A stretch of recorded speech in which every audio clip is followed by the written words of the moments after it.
Bread fruit. இது bread fruit நல்லா எவ்வளோ ஹைட்டு வளர்ந்துருக்கு பாருங்கள். ஆனால் இன்னும் காய் கொடுக்கல.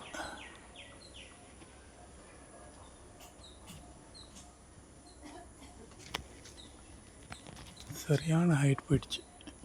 காய் வந்தாலும் எப்படி எடுக்கிறதுன்னு தெரில.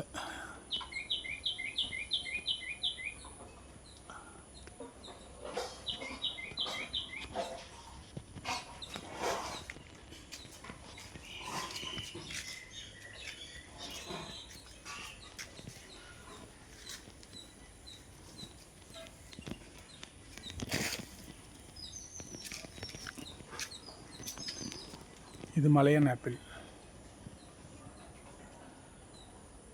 இதுவும் சின்ன செடியாக தான் வச்சோம். நல்லா இவ்வளோ ஹைட்டாக வளர்ந்து மலையன் ஆப்பிள். அப்புறம் இந்த கிடாரங்காவா, பம்ப்ளி மாஸ். இது பம்ப்ளி மாஸ். இது தென்னை கொஞ்சம் க்ளீன் பண்ணி வச்சுருக்கிறேன் இப்போதைக்கு.